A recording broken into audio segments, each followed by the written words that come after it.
দেখিব যে জুবিনদাৰ লগত মুখ্যমন্ত্ৰী হিমন্ত বিশ্ব শৰ্মাৰ সাংঘাতিক ধৰণৰ আচলতে আদৰ্শগত সংঘাত আছে। মানে এই মুখ্যমন্ত্ৰী গৰাকীয়ে ৰাতিপুৱা শুই উঠাৰ পৰা ৰাতি শুৱালৈকে প্ৰতিটো মুহূৰ্তত আপোনাৰ মিয়া মুছলমান নকৰিলে তেওঁৰ চাগে ৰাতি টোপনি নাহে। তেওঁ আৰম্ভণিতে একেবাৰে মিয়া মুছলমানৰ পৰাই আৰম্ভ হয়। মানে জুবিনদাই তাৰ এগেইনষ্টত গৈ আপোনালোকে নিশ্চয় জানে যে হিন্দু মুছলমান নচলিব বুলি কৈছিলে। এইটো আচলতে আদৰ্শগত সংঘাত। বিজেপি RSSৰ যি হিন্দুত্ববাদী ৰাজনীতি তাত জুবিনদা নাছিলে। জুবিনদাৰ আপোনালোকে দেখিব যে জুবিনদাৰ কেতবোৰ ষ্টেটমেণ্টে বিজেপিক হলঠেকত পেলাইছিলে। প্ৰথমতে আপোনালোকে দেখিব যেতিয়া তেওঁলোকে বাংলাদেশ পাকিস্তান আৰু আফগানিস্তানৰ পৰা যিবিলাক ধৰ্মীয় সংখ্যালঘু মানুহ অসমত সংস্থাপন কৰিবৰ কাৰণে কাজ জাপি দিছিলে আমাৰ ওপৰত, সেই কাজ জাপি দিয়াৰ সময়ত জুবিনদাই গোটেই অসমৰ ৰাইজক ঐক্যবদ্ধ কৰি কিন্তু ৰাজপথলৈ উলিয়াই আনিছিলে যে অসম কেতিয়াও বিদেশী চৰণীয়া পথাৰ নহয়, গতিকে কোনো ধৰ্মৰ ভিত্তিত নাগৰিকত্ব দিয়া অসমত দিব নোৱাৰিব। সেই মূল কথাবিলাকে আচলতে চৰকাৰক হলঠেকত পেলাইছিলে। সেইটো আদৰ্শগত সংঘাত। সেইকাৰণে জুবিনদাই কৈছিলে যে তহঁতিতো বিদেশী খেদিম বুলি কৈছিলি, 16 মেৰ পাছত অসমত কোনো বিদেশী থাকিব নোৱাৰিব বুলি কৈছিলি, গতিকে তহঁতি বটলা পাৰ্টি পাৱাৰ পাই এতিয়া আচলতে বিদেশী আনিব খুজিছ। সেই প্ৰশ্নবিলাক আচলতে এগৰাকী শিল্পীয়ে অতি শক্তিশালী ৰূপত অসমত প্ৰতিষ্ঠা কৰিছিলে। সেইগৰাকীয়ে আমাৰ প্ৰাণৰ শিল্পী জুবিনদা, হয়নে নহয়? হিন্দু মুছলমান নচলিব বুলি কৈছিলে নে নাই? কৈছিলে।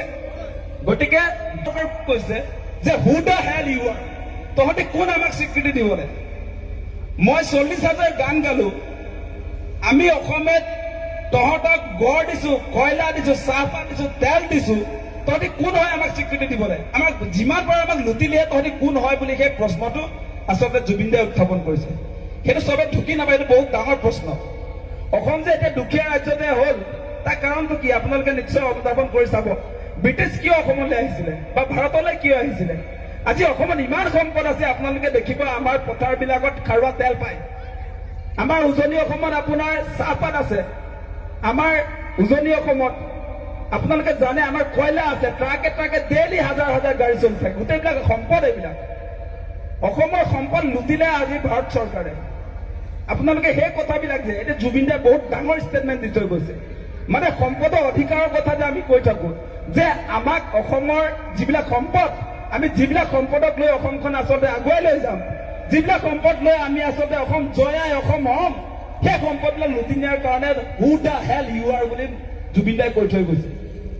মানে সঁচা সঁচি কথাটো ক'বলৈ গ'লে আপোনালোকে চাব, ডিজেল পেট্ৰলটো যদি আমাৰ হাতত থকা হ'লে, আজি আপোনাৰ চাহপাতৰ ৰয়েলটিটো যদি অকল আমাৰ হাতত থকা হ'লে, আজি কয়লাৰ ৰয়েলটিটো যদি অকল আমাৰ হাতত থকা হ'লে, আজি চূণশিল, আজি চিমেণ্টৰ যদি ৰয়েলটিটো আমাৰ হাতত থকা হ'লে আমি দিল্লী মুম্বাইতকৈ ওপৰত থাকিলোহেঁতেন নে নাই?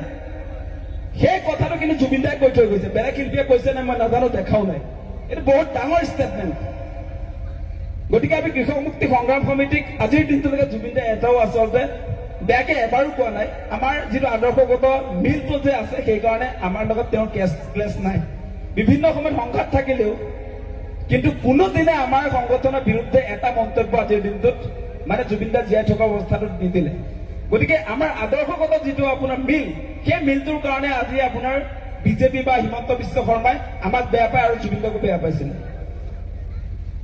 আপোনালোকে মনত ৰাখিব সেই কথাটো। আৰু আপোনালোকে চাব দেই যে জুবিনদাই এই যে বিজেপি চৰকাৰ অহাৰ পাছত হিমন্ত বিশ্ব শৰ্মাই যে প্ৰতিদিনে সাম্প্ৰদায়িক ৰাজনীতি যে কৰি আছে, সেই সাম্প্ৰদায়িক ৰাজনীতি কৰি থকা সময়ছোৱাত আপোনালোকে দেখিব জুবিনদাই কি কৈছিলে যে মোৰ কোনো জাতি নাই, মোৰ কোনো ধৰ্ম নাই, মই মুক্ত, মই কাঞ্চনজংঘা। সেইটো সঁচা সঁচিকে আচলতে জুবিনদাই কৈছিলে। আৰু মুখ্যমন্ত্ৰীগৰাকীয়ে কৈছে যে এইটো আচলতে চিনেমাৰ ডাইলগ।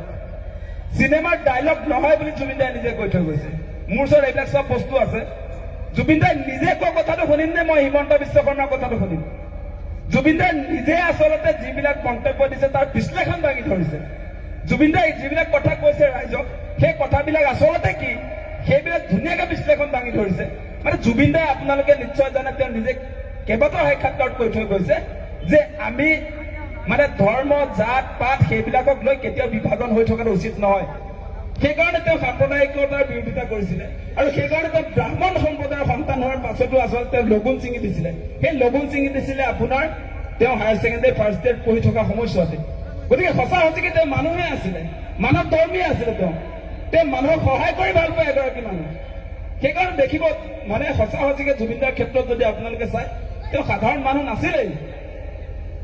গতিকে সেইকাৰণে আপোনালোকে দেখিছে মৃত্যুৰ পাছতো জুবিনদাৰ যি আচলতে জীৱন্ত কালত বিচাৰিছিলে সেই তেওঁ মৃত্যুৰ পাছত আপোনালোকে দেখিব প্ৰায় 10-15 লাখ মানুহ হিন্দু, খ্ৰীষ্টান, জৈন, পাৰ্চী, বৌদ্ধ, মুছলমান সকলো একগোট হৈছিলে নে নাই?